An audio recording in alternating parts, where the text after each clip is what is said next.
Lila's breath came in shallow gasps as she stared at the open window. Her fingers tightened around the key in her hand. Every instinct screamed for her to run, but she was frozen, caught between fear and an overwhelming need for answers. Why was this happening to me? What does he want?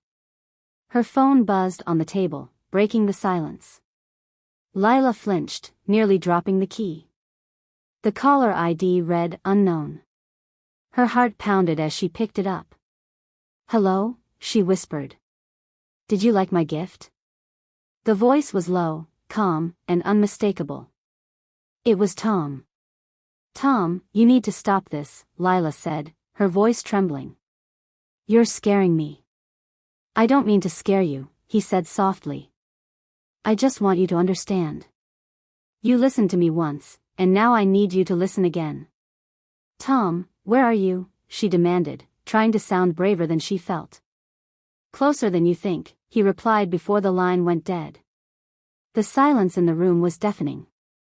Lila's eyes darted to the window, then to the dark hallway leading to her bedroom.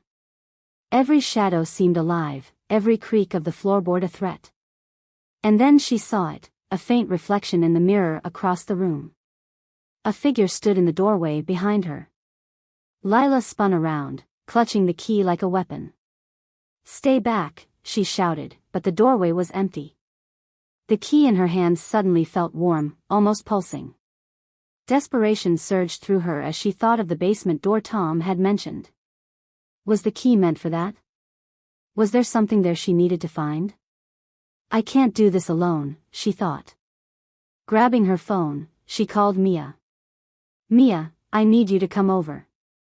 "Now," she said, her voice shaking. "Lila, what's wrong?"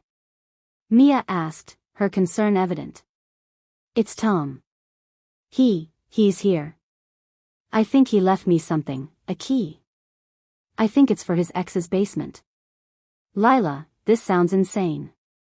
Call the police," Mia urged.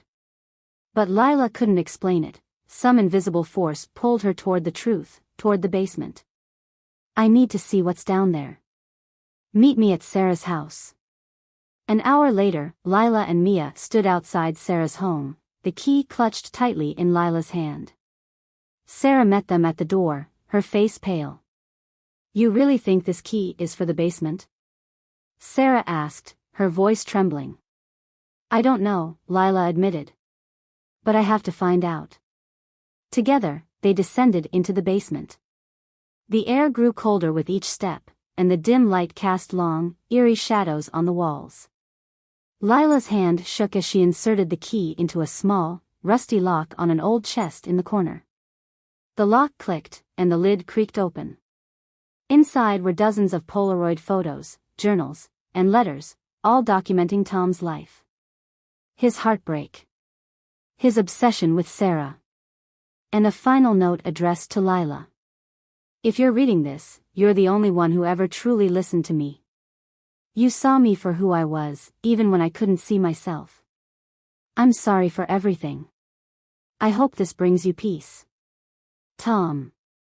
A shiver ran down Lila's spine as she realized the truth. Tom had been living in the shadows, both literally and figuratively. The key wasn't just for the chest, it was for unlocking the pain he had hidden for so long. Suddenly, Sarah gasped and pointed to the corner. There, sitting neatly on the floor, was Tom's sleeping bag. Next to it was a single, flickering candle, and it was still burning. "He was here," Sarah whispered. Lila stepped back, her pulse racing. The three women looked at each other, a shared understanding passing between them. Tom wasn't just a memory. He was still out there, watching, waiting. And as they climbed back up the stairs, Lila knew one thing for certain: she would never let her guard down again.